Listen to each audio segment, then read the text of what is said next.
फिर से मैं ईश्वर पिता को धन्यवाद देती हूँ कि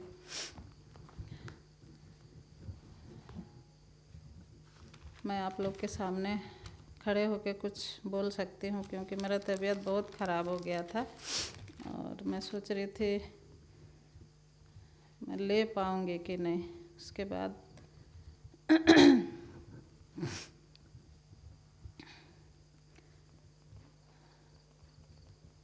मैं सोची कि नहीं, मैं कोशिश करूँगी तो मैं ले लूँगी।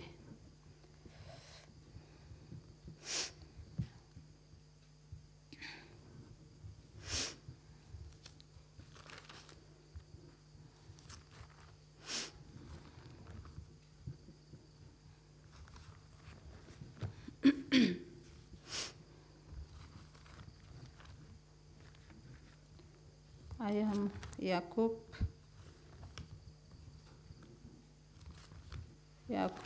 की किताब खोलते हैं।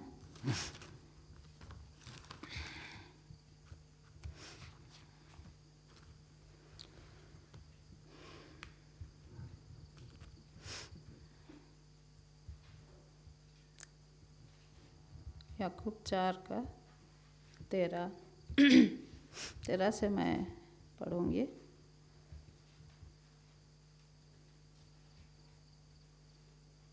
तुम जो यह कहते हो आज या कल हम किसी और नगर में जाकर वहाँ 1 वर्ष बिताएंगे और व्यापार करके लाभ कमाएंगे, और यह नहीं जानते कि कल क्या होगा।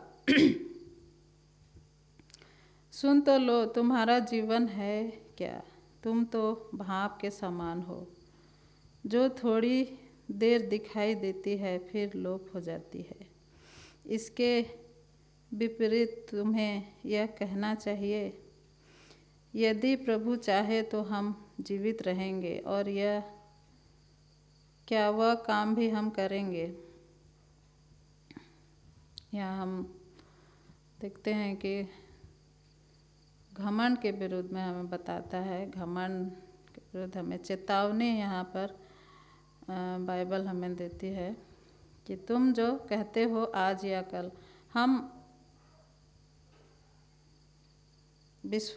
अपने आप पर विश्वास करते हैं और कहते हैं कि नहीं, मैं इतना कमाऊंगा और उतना कमाऊंगा, कहीं और जाके मैं ज़्यादा कमाऊंगा। लेकिन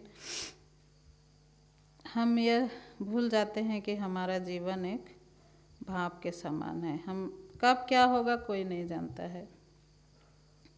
हमारा जीवन कब ख़त्म हो जाएगा हम नहीं जानते हैं। लेकिन हम फिर भी घमंड करते हैं कि हम इतना कमाएंगे उतना कमाएंगे, या हमारे पास ये होगा वो होगा। लेकिन हम अपने आप पर भरोसा रखते हैं, ईश्वर पर नहीं।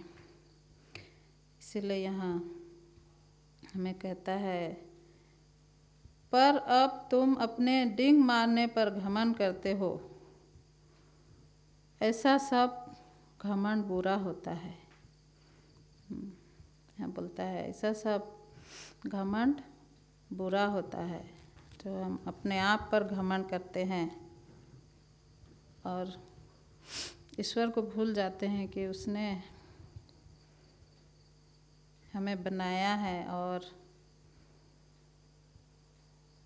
हम उसे छोड़ अलग से कुछ भी नहीं कर सकते हैं।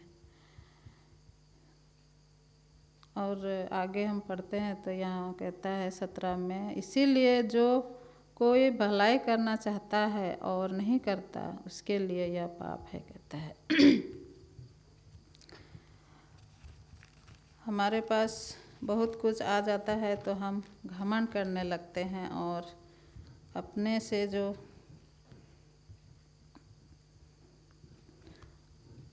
जिनके पास कुछ नहीं होता है, हम उनको नीचा दिखाने का कोशिश करते हैं अपने आप पर घमंड करके।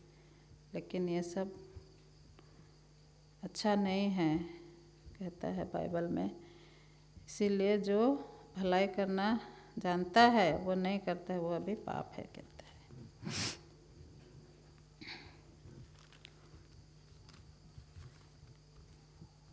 तरह हम खोलेंगे हर एक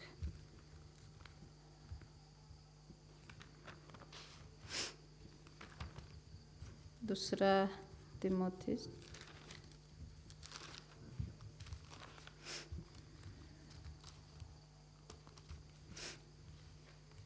3 दूसरा तिमोथी 3 का 1 से हम पढ़ेंगे। यहाँ भी हमें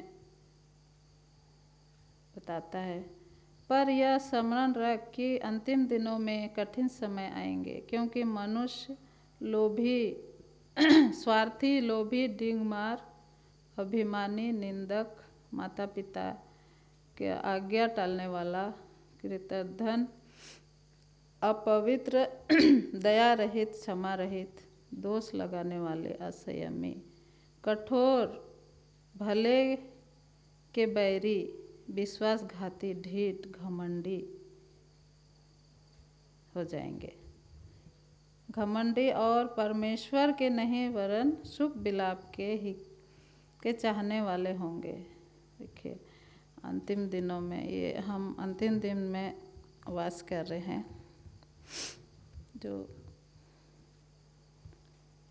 हमें ये दिखता है कि लोग कैसे हो गए हैं, और हमारे अंदर भी ये सब आ जाता है, घमंड, और हम दूसरों के ऊपर भी घमंड दिखाते हैं। लेकिन बाइबल हमें बताती है कि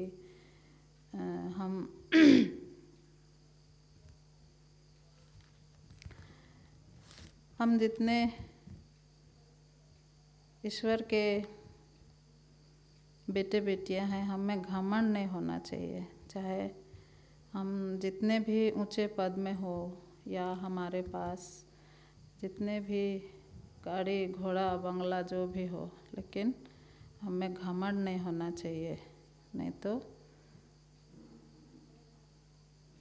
हम ईश्वर के रास्ते पे चलने वाले नहीं, घमंडी हो जाते हैं, और दूसरों को भी घमंड दिखा के अपने आप को नीचा दिखाते हैं। ऐसा हमें नहीं करना है क्योंकि हम परमेश्वर के जन हैं, लोग हैं।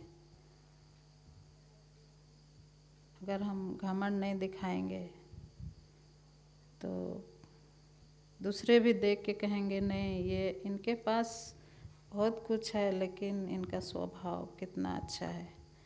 और हमारा स्वभाव देख के ही कहेंगे कि हम ईश्वर के बेटे बेटियां हैं।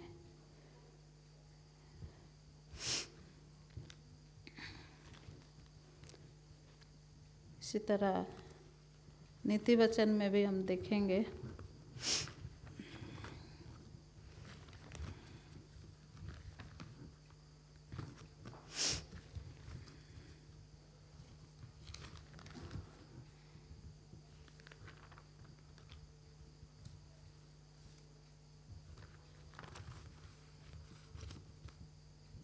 नीति वचन 6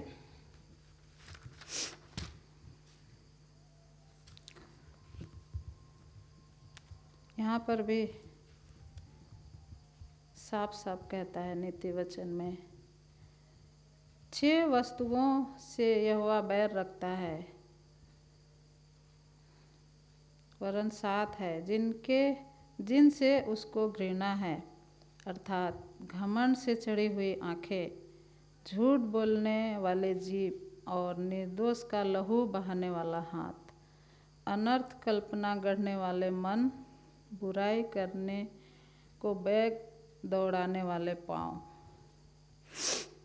झूठ बोलने वाला साक्षी, और भाइयों के बीच में झगड़ा उत्पन्न करने वाला मनुष्य। देखिए, इन सब से ईश्वर बैर रखते हैं। ईश्वर इन सब लोगों को पसंद नहीं करते हैं। तो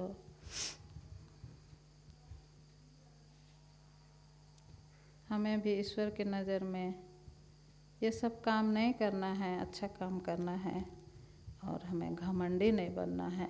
दूसरों के प्रति हमें अच्छा स्वभाव, अच्छा व्यवहार रखना चाहिए।